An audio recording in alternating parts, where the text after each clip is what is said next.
Jaya Radha Krishna Yuganda Milana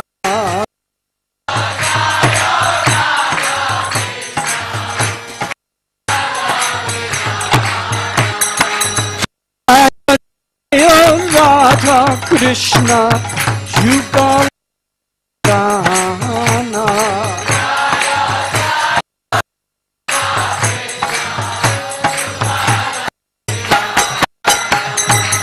Arati Karave Nari Adi Saki Gana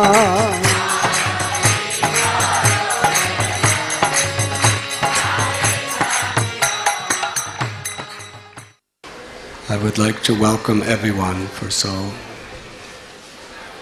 kindly coming this evening to Sri Radha Gopinath Temple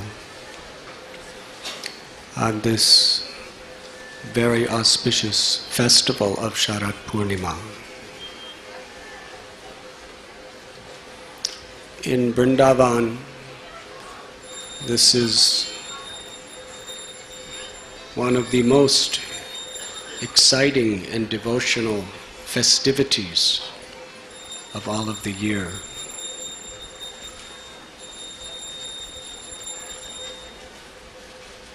The deity Banki Bihari, the night of Sharad Purnima, I believe it's the only day of the year that he holds his flute in his hand. And hundreds and thousands of people come to see that. Hare Krishna. In many temples they take the major deities and they bring them in a garden,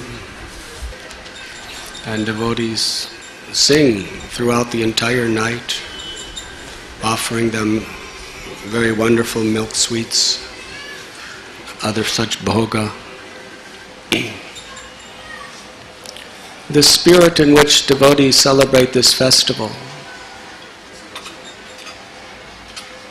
has been revealed to us by His Divine Grace A.C. Bhaktivedanta Swami Prabhupada. This is the highest reciprocations of love that take place in the spiritual world. Between the Supreme Personality of Godhead and His most beloved associates, the gopis of Vrindavan.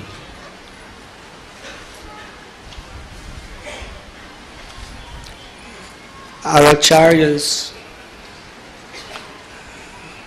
feel their hearts break when they see this purest and sweetest spiritual ras misinterpreted as a materialistic affair of lusty men and lusty women.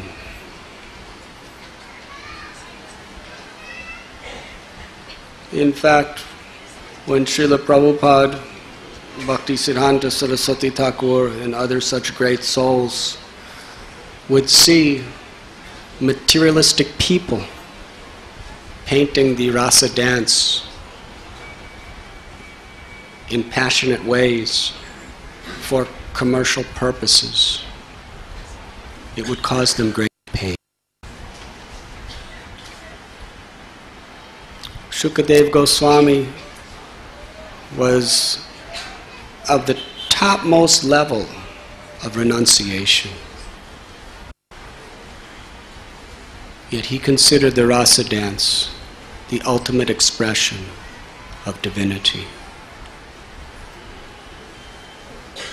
Sri Chaitanya Mahaprabhu, crest jewel of all sannyasis in the renounced order,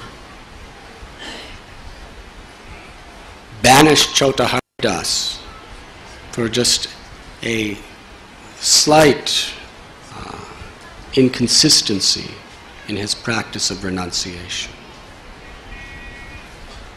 He worshipped the gopis' love for Krishna in the Ras Leela as the highest form of pure spiritual ecstasy. Rupa Goswami, Sanatan Goswami, Raghunath Das Goswami. In their books, they praise and worship from the core of their hearts the Rasa Leela of Sri Krishna. How is that? Raghunath Das Goswami had a wife who was more beautiful than a young angel. He had wealth comparable to Indra, the king of heaven. And he left it all.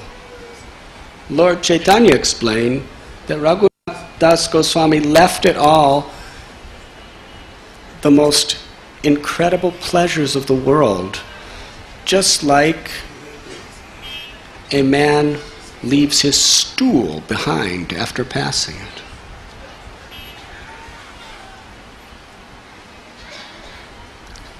Rupa and Sanatan Goswamis, they were high ministers, multi-millionaires. Every opportunity to enjoy luxuries we cannot manage. Left it all to wear tattered cloth, discarded by poor people. Live by just begging, getting some roti and fried chickpeas, sleeping on the hard, cold ground under a different tree each night. But when they would hear the pastimes of Krishna and the gopis of Vrindavan, they would experience the highest spiritual joy.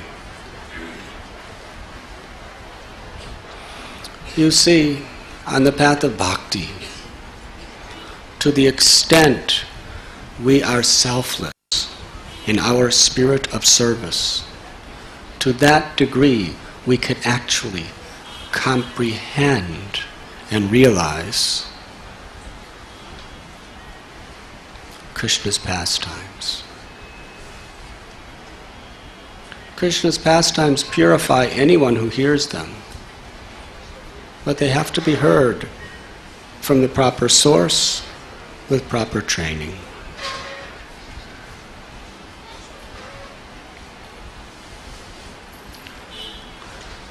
It is explained by Srila Prabhupada that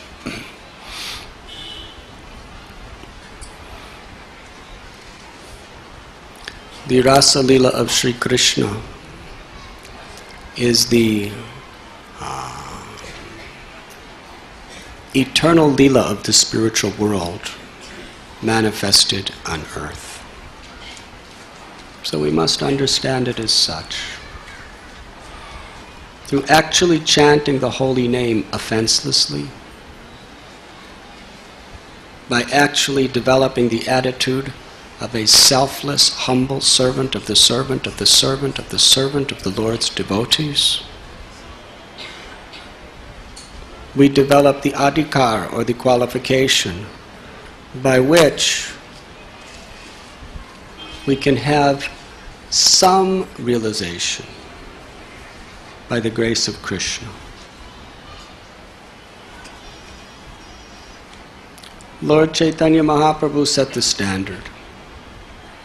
He did not deeply go into the details of these confidential pastimes with the general public.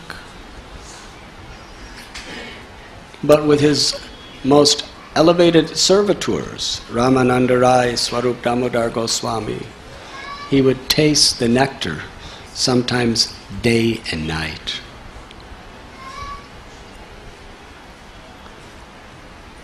Srila Prabhupada, being founder Acharya of our society, following in the footsteps of his Guru Maharaj, he understood through realization and compassion how to present the Lord's transcendental pastimes in such a way that everyone and anyone can derive the maximum benefit.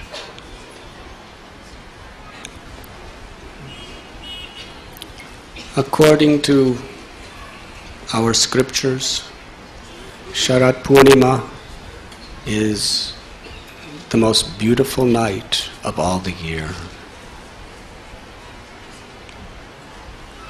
The young gopis of Vrindavan, they worship the goddess Katyayani for 1 full month because they wanted Krishna to be their husband. And at the Chir Ghat, near a Kadamba tree on bank of Jamuna, Lord Krishna fulfilled their desire to some extent by taking all of their clothes away.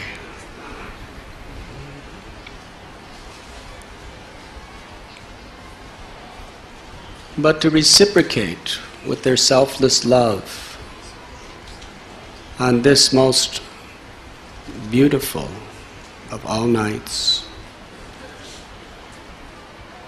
Krishna performed the Ras Leela. As the full moon began to rise in the eastern horizon, it was a beautiful golden color. It reflected its incredible aura on the clouds, throughout all the beautiful trees and creepers in the forests of Vrindavan, was shimmering on the surface of the waters of Jamuna. There was very, very pleasant breezes carrying the sweetest aromas of malati, malika, jasmine, and other flowers. Actually, Brinda Devi and Yogamaya, they arranged by their own personal love every possible beautiful natural feature to increase the pleasure of Lord Krishna and his devotees. So Krishna on this very night felt so deeply the desire to give the ultimate ecstasy to his devotees.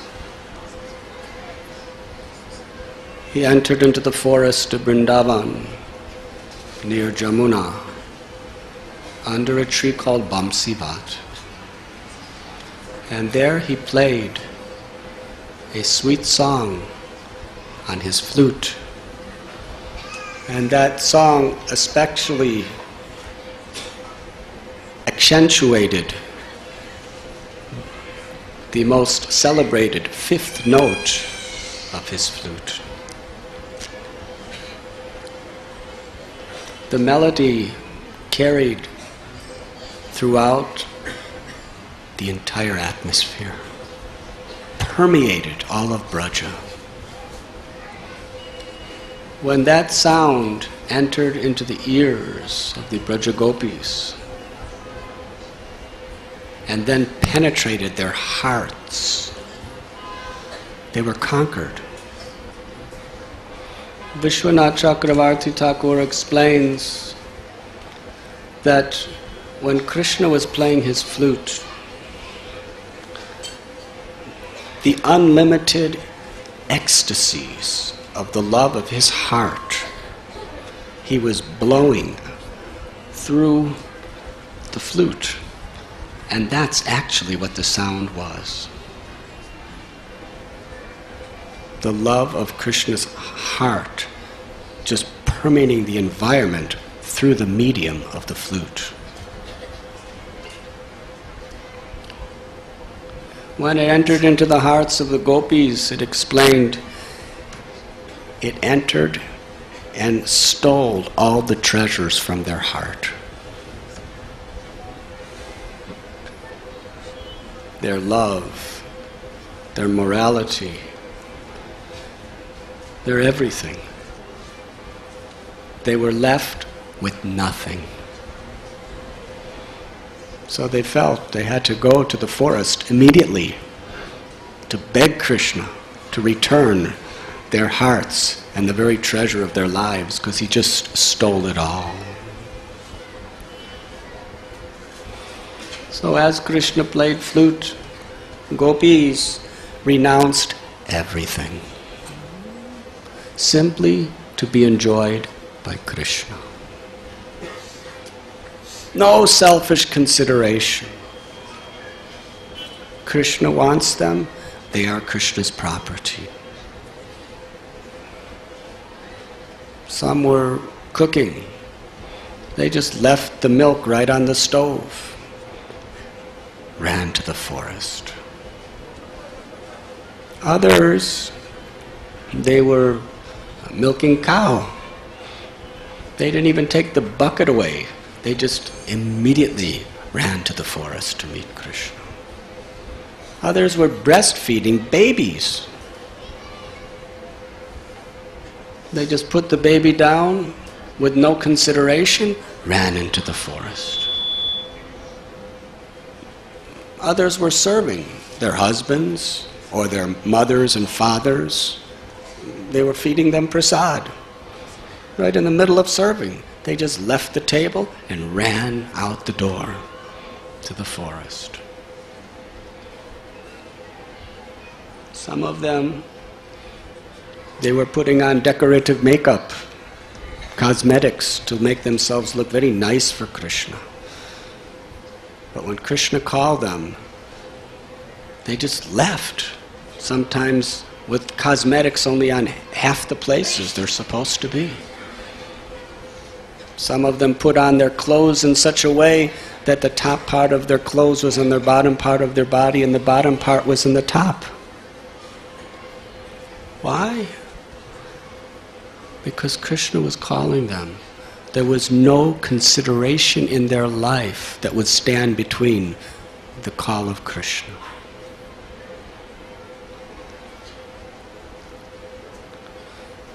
Some of the parents or the husbands, they forbid the gopis to go. You cannot go.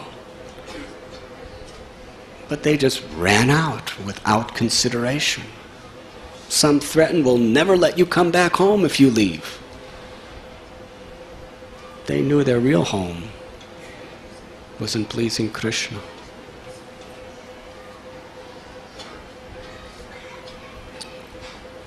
Some of them were forcibly locked in the house so they couldn't go. The acharyas explained those gopis, they were not yet completely pure in heart.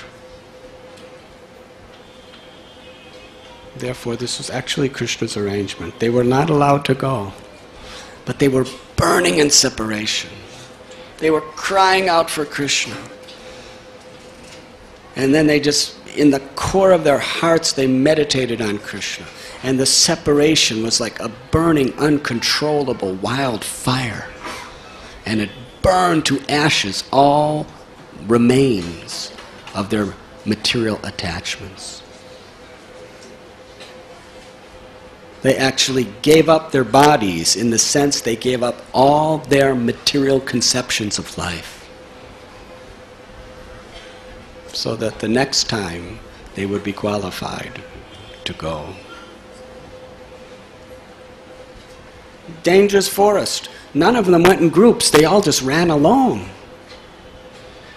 There's tigers, there's lions, there's leopards, there's snakes in the forest, and it was dark. They all came to the banyan tree under which Krishna was standing with great anticipation that he accept their loving devotional service. Krishna spoke to gopis that it is very nice that you have come, but why have you come? It is the middle of the night. It's very dangerous.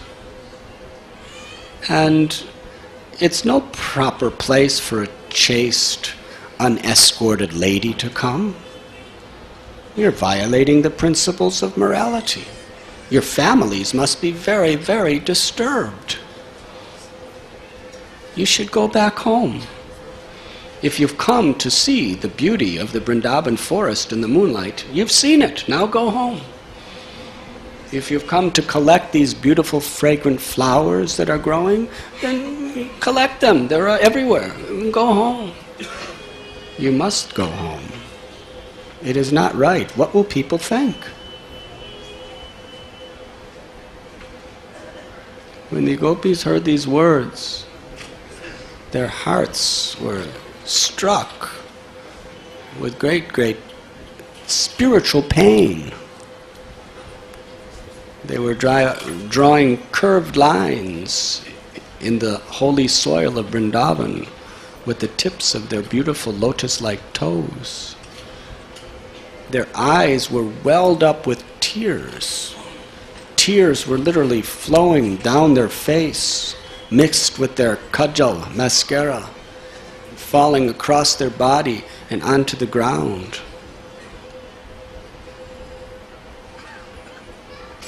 And then they told Krishna that we have left everything simply to please you.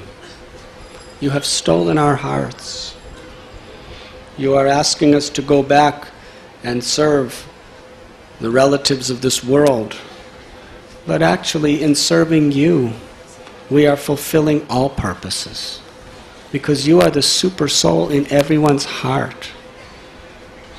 If you do not manifest in a person's heart, then that person is nothing more than a dead corpse. So actually, all love is exclusively meant for you. You have stolen our hearts. We cannot leave.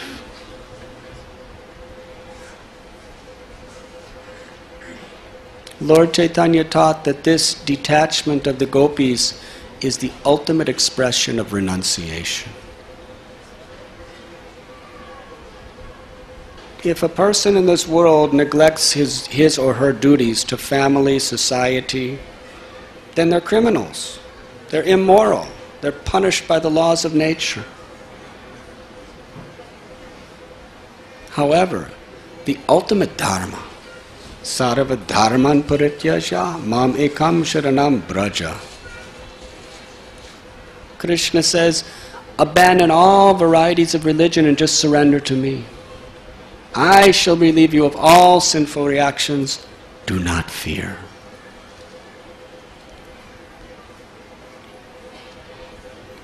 Gopis, they are the topmost acharyas, teaching by their example the principle of this verse. Man mana bhavamad bhakto madhyajim nam namaskuru mam evaishashi shakyam te pratijani priyoshime. Krishna says, what is surrender? To always think of me, become my devotee, worship me and offer your homage unto me. In this way you will come to me without fail.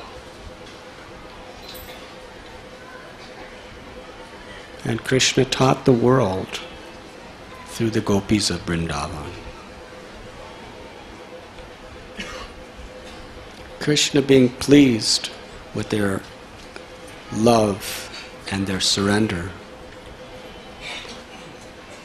he went with gopis and began to sing with them and walk through the forests of Vrindavan with them. They even came to the bank of Jamuna. And each gopi was thinking, Krishna's only with me. This is the power of Krishna. Krishna can be with hundreds of millions of devotees. He could be with trillions of devotees.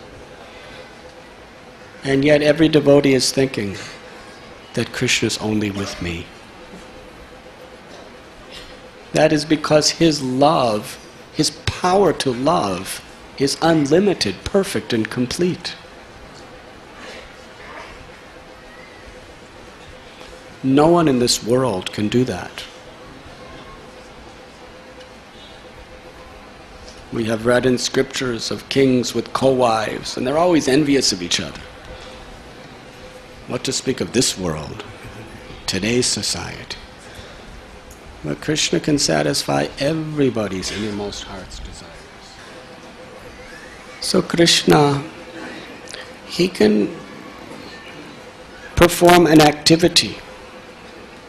One activity could fulfill so many different levels of instruction and reciprocation. Or what Prabhupada said, Krishna can fulfill so many purposes through anything he speaks or anything he does. So each gopi was thinking, I am the most fortunate person in all of creation because Krishna's with me. Krishna scented that pride and he disappeared. Now, what is that pride? Actually, their pride was completely pure because they were not proud of themselves, they were proud of Krishna. That is the perfection of pride. We should all be proud of Krishna. They were proud that Krishna is just so merciful. How he's so kind to the soul.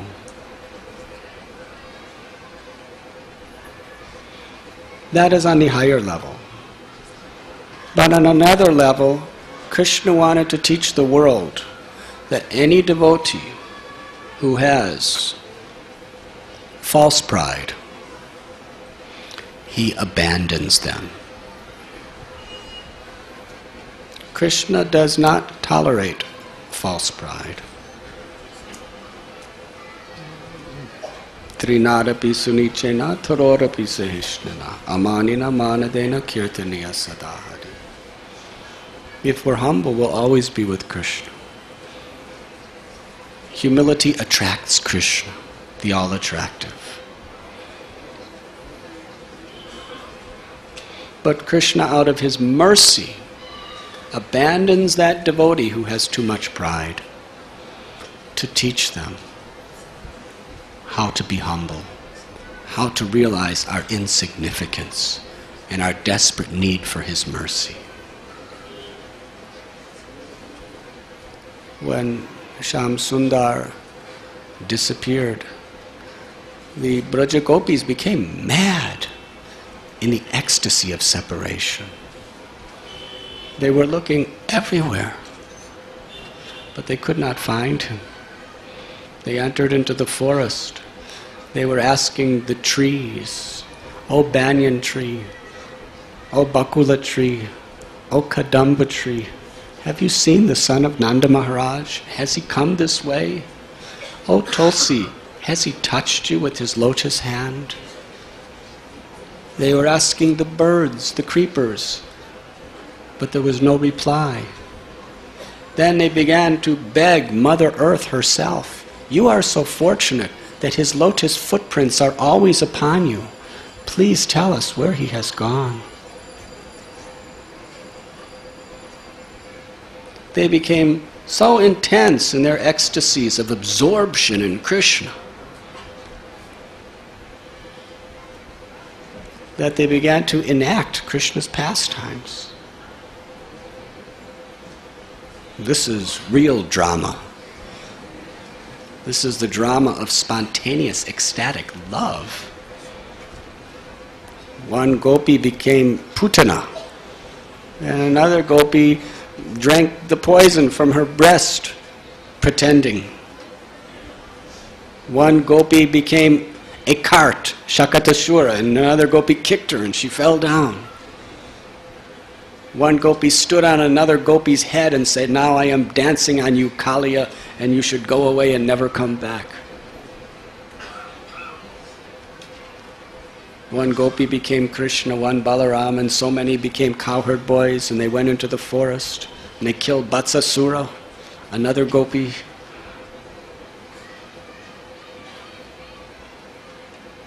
This was their absorption in Krishna consciousness. Actually, Krishna consciousness means to be totally absorbed in Krishna. And actually, in whatever we do, we should absorb ourselves. That's the symptom of devotion. If we're chanting our japa, we should absorb ourselves in Krishna, in His name. If we're in kirtan, we should absorb ourselves. If we're having darshan of the deities, if we're cooking for Krishna, if we're doing sankirtan for Krishna, if we're cleaning the floor for Krishna, whatever service we're doing, we should be completely absorbed in doing it for the satisfaction of Krishna. That is bhakti. Things should not be done mechanically.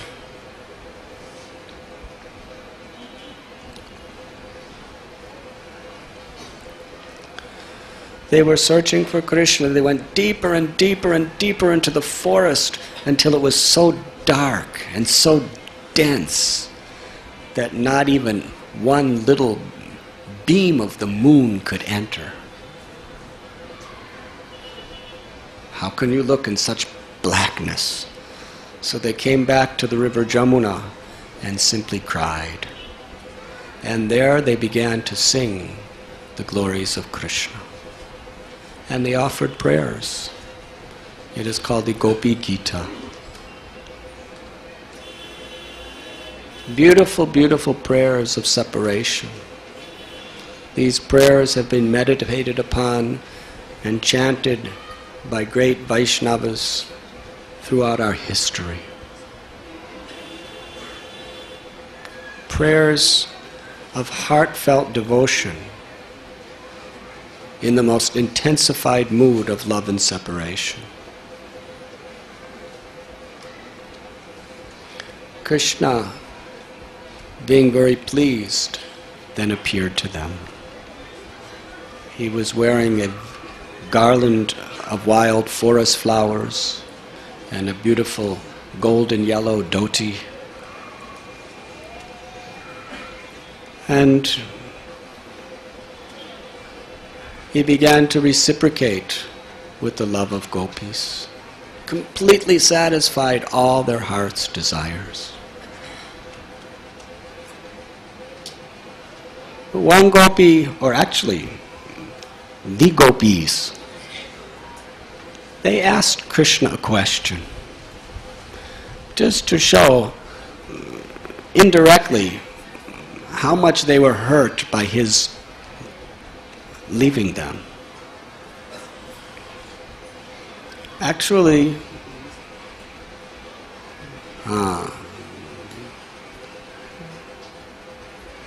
most important part, we will rewind for a few minutes. As gopis were searching for Krishna, they happened to find his footprints on the ground. And that brought them hope and life. They followed those footprints. And if you read Srimad Bhagavatam, those gopis were so absorbed in Krishna.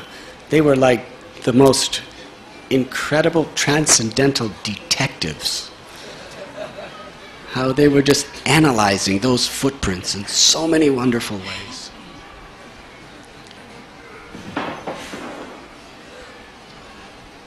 After some time, they saw two sets of footprints, one of Krishna and one of another gopi. And they all began to exclaim that this particular gopi, she loves Krishna with supreme devotion. Therefore, he has left all of us just to accept her love and devotion. That gopi is Srimati Radharani. This particular section of Srimad Bhagavatam, in a more pristine form than any other Vedic literature, reveals the supreme position of Srimati Radharani as the topmost of all devotees.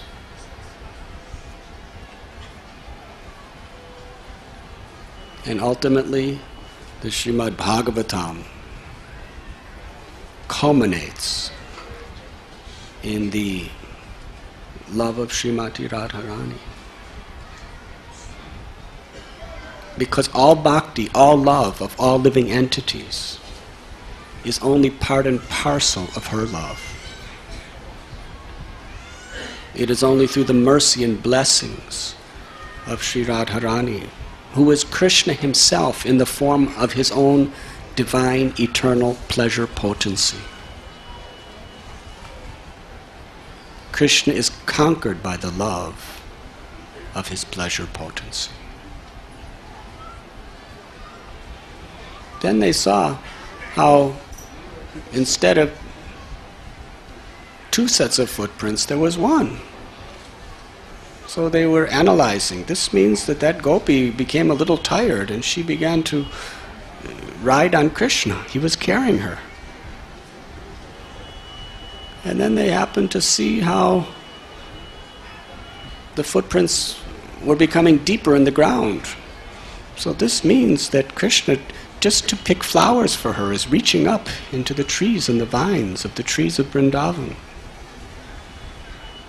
Then they saw where they sat down and Krishna was decorating her hair with these flowers.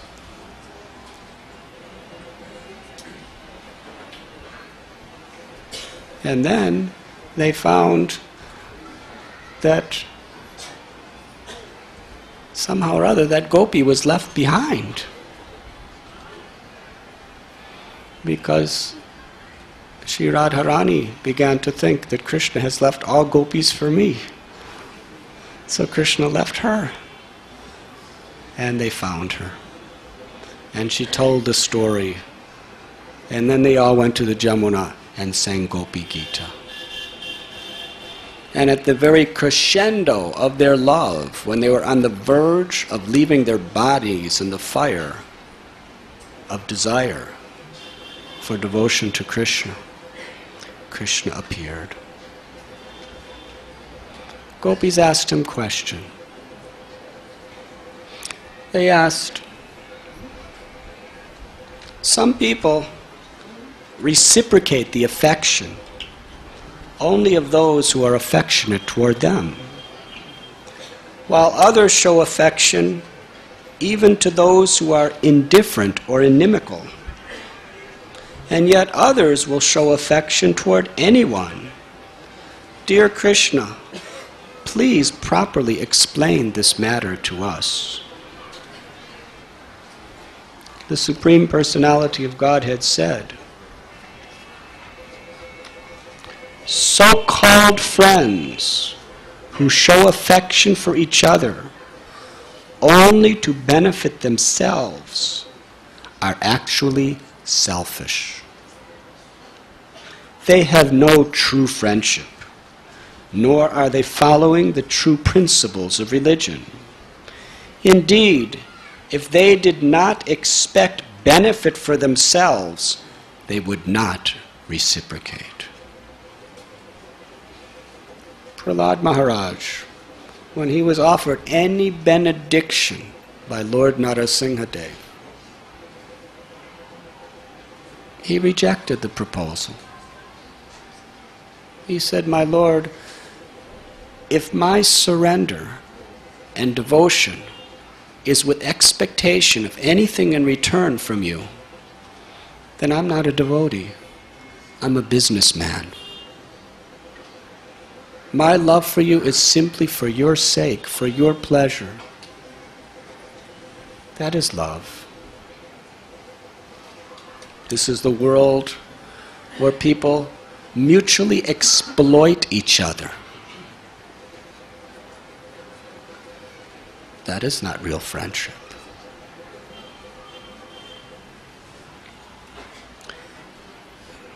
My dear gopis, some people are genuinely merciful, or like parents, naturally affectionate.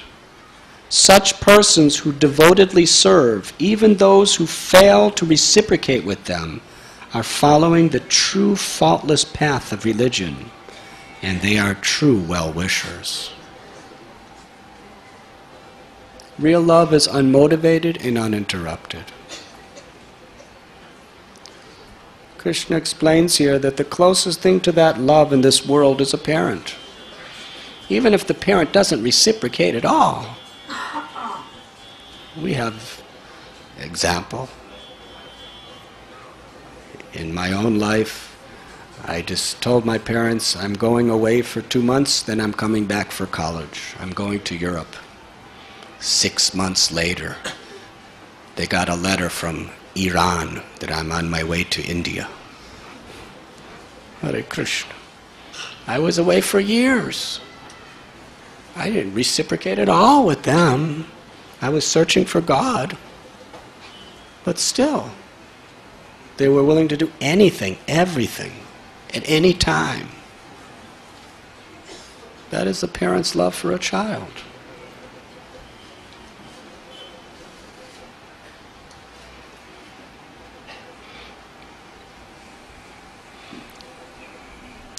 Real love is without expectation of anything for one's own benefit. Real love is simply service, devoted for the welfare of another, even if they are inimical toward you. That is the test of love. That is a real friend, and Krishna says that is the path of true religion.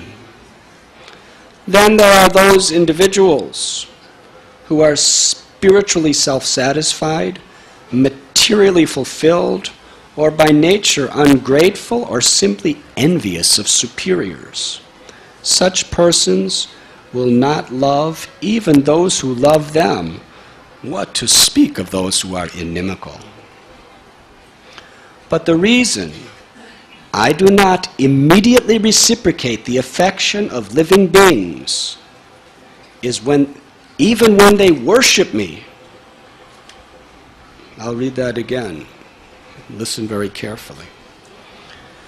But the reason I do not immediately reciprocate the affection of living beings, even when they worship me, O gopis, is that I want to intensify their loving devotion.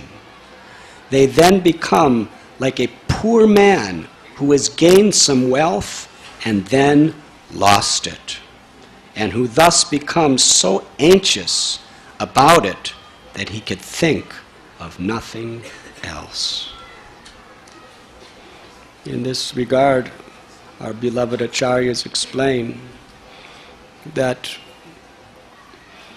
a devotee sometimes sacrifices so much for Krishna and worships Krishna with so much sincerity. And sometimes they just don't really feel Krishna reciprocating with them. They feel dry. They feel lonely. They feel that they're not making much spiritual advancement at all.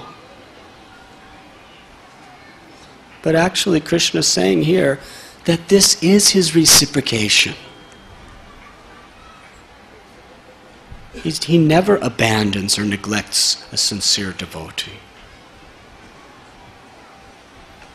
But he wants us to long with great eagerness and intensity for his love.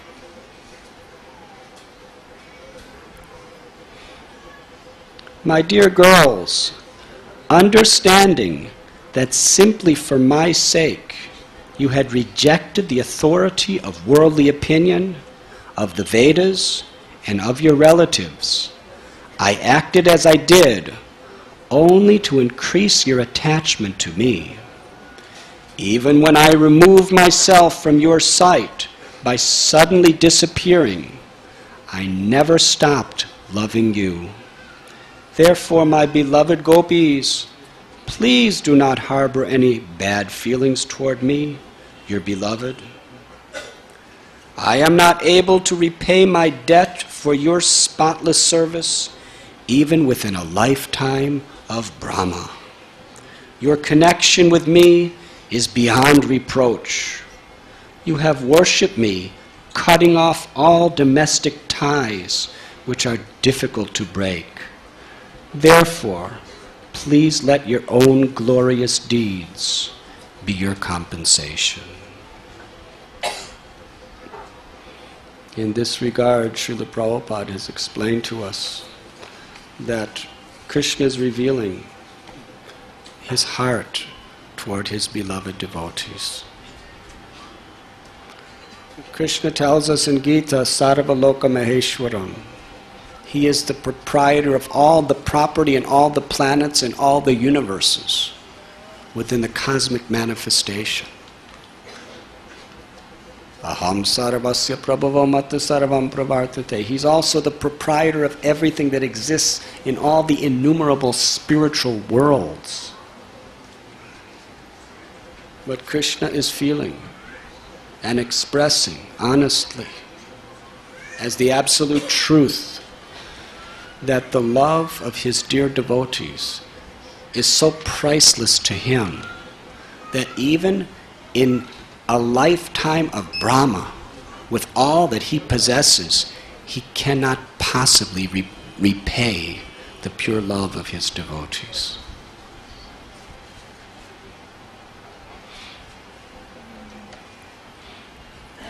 At that time, Krishna fulfilled the desires of gopis by allowing them to completely offer their body, mind, words in the service of Krishna. And they performed a beautiful dance.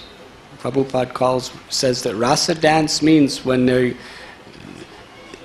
circular dance. The gopis went in circle, and Krishna actually expanded himself to be between each gopi. And each gopi was between each pair of Krishnas. And they were dancing in this circle, and Krishna also manifested in the middle of his circle, playing his flute. And as he was playing his flute, Krishna was singing with each of the gopis and praising their singing. In this way, they had wonderful pastimes throughout the entire night. But just to satisfy the Braja Gopis' desire to serve him, Krishna made that one night the length of time of one night of Brahma. How many years is night of Brahma? Huh? 4.3. 4.3 billion of our years is one night of Brahma. That's how long he danced with gopis. And when the night ended, he sent them all home. And actually, Krishna's Yogamaya potency, that at home, all the fathers and mothers and husbands of gopis, they actually were thinking that their gopis were home all night. The next morning when they returned, they never even knew they were out. That is Krishna's way of fulfilling the desires of all of his devotees. Now you may be asking, then how is it that all the family members, they were still there, even after 4.3 billion years? And they just woke up. Krishna put a night of Brahma into a night of human beings. Hare Krishna. But Rupa Goswami and Jiva Goswami describes this as a Chintya Shakti. This is Krishna's inconceivable potency. He can do anything to fulfill his devotees' desires. When he was just a little baby boy at Brahmanda Ghat, he put the entire universe within his mouth. Huh? And his mouth didn't grow. His mouth was only this big. And Yashoda looked in it and she saw mountains and oceans and planets. Krishna can put the cosmic manifestation in his own mouth. And when Yashoda Mai wanted to put the rope around Krishna, she took a rope and put it around. It was 2 fingers too short. She tied more rope and more rope. There was miles of rope. The gopis from all over Vrindavan were just bringing all their ropes, different colored ropes, tying them all together. And every time it was 2 fingers too short. Miles of ropes, and Krishna's waist didn't grow at all. It remained the same. Hare Krishna. At the Jamuna, at Akruragat, Krishna showed the spiritual world to all the devotees, right there. Krishna can do anything. We are subjected to the laws of nature, but Krishna is the controller of all laws.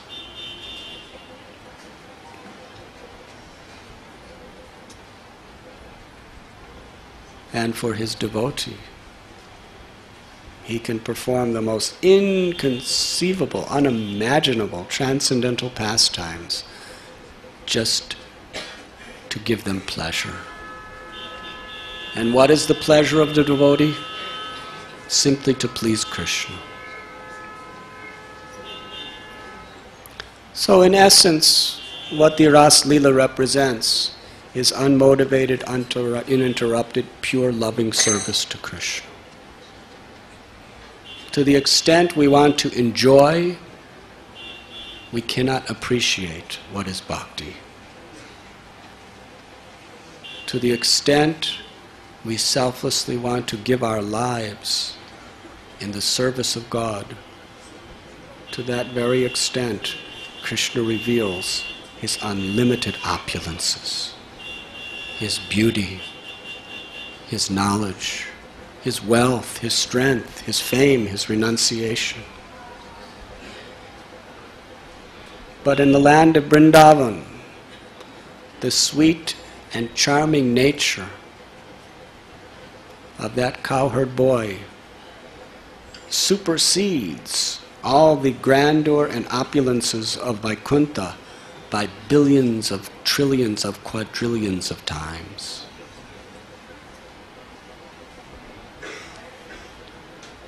Swarup Damodar Goswami explained that the trees of Vrindavan are wish-fulfilling kalpa-vriksha trees. Every grain of soil of Vrindavan is chintamani, more precious than the most priceless jewels of Vaikuntha. They could fulfill all one's desires. The cows are Kamadhenu cows. Due to their pure love, due to their unlimited love, they can provide unlimited milk for unlimited amounts of time. Where no one walks, everyone dances. And the constant companion is the sound of Krishna's flute. It is the land of perfect unity, perfect harmony, because everyone's lives is dedicated to Krishna's service.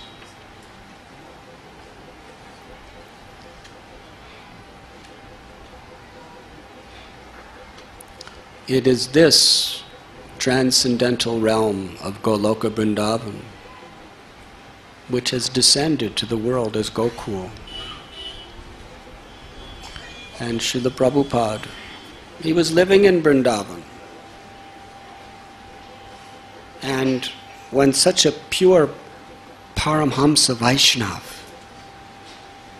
is in the holy Dham, he doesn't see the same things we see.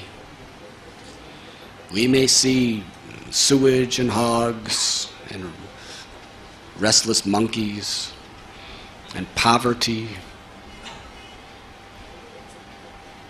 but he sees through all that. That's just an external illusory appearance. He actually sees the eternal Leela of Krishna, the unlimited grandeur of Goloka. He left that place to come to Bombay,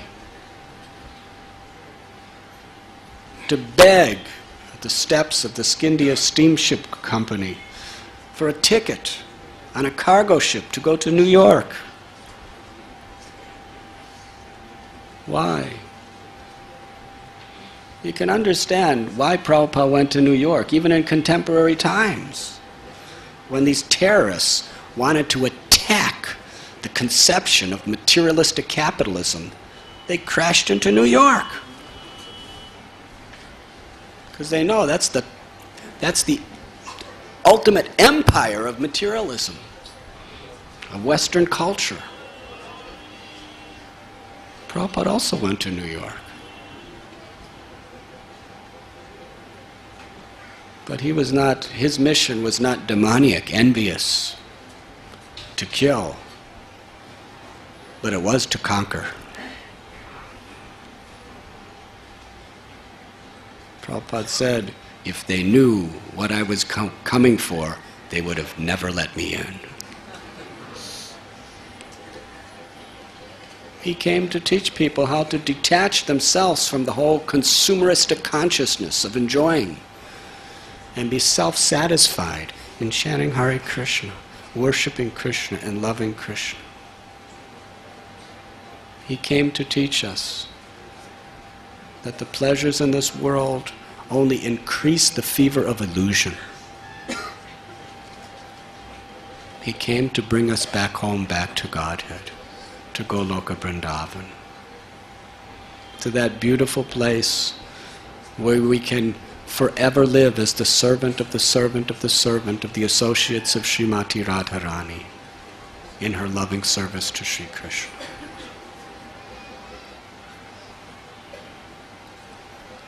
And he installed deities of Radha Krishna in practically every major city in the world, even the Appalachian Mountains, so many places. When Srila Prabhupada was at New Vrindavan, one day he was looking at Sri Sri Radha Vrindavan Chandra, and he had tears in his eyes.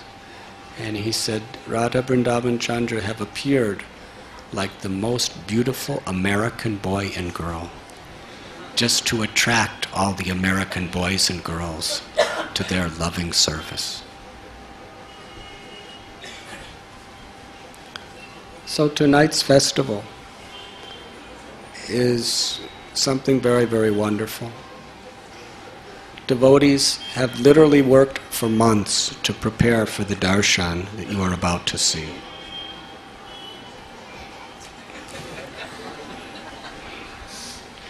Separation will make you more eager to see.